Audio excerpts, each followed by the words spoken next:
Holiday display. We'll tell you all about it when News 36 continues. Ran away from home when he was only 12 years old. He learned 4 languages, worked dozens of jobs, sailed to every corner of the earth.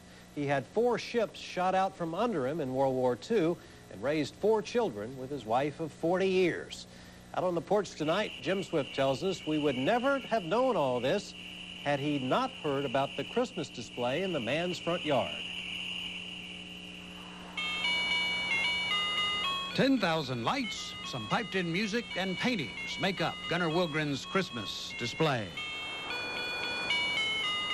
But look more deeply into all the glorious glitter, and you will find a man who grew up an unwanted child in his native Finland. I'm very sensitive on them. Every day.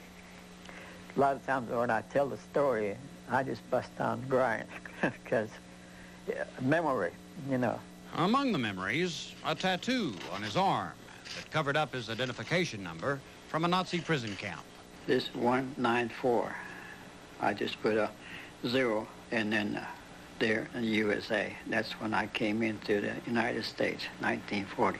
When he got to America, he had no job, spoke no English, and had just 20 cents in his pocket by the time he reached New Orleans.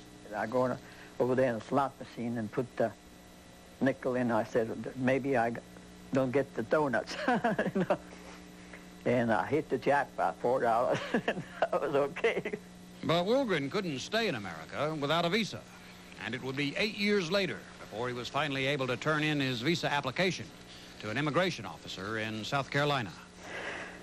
He opens up the x-ray, you know, looked at and all that. He said, he turned around. He said, welcome to the United States. Wherever Wilgren went all those years, he did his art. But the only time he went to art school was as a teenager back in Finland, when a woman who liked his work paid his tuition. I was there about 3 days. When they put the naked girl up there to paint, I said, this is it. I started laughing, you know, and so I left, and that's the last of it.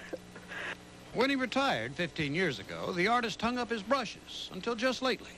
Wilgren did something similar last year on a more rudimentary level. He did do some drawings on cardboard. The weather ruined one of them. But still, the response was huge. Everybody comes in and says how nice it is and all that, you know. So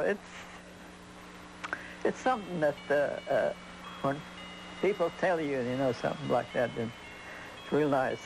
So then I just keep doing more. Out on the porch, Jim Swift, News 36 Nightcast. The man behind the lights, he has a lot to celebrate, and you can check out his display. He lives over at 1005 Floradale in North Austin. So what do we got, more of the same? Yeah, pretty much. For the next few days, we may see a change in our weather pattern about the early to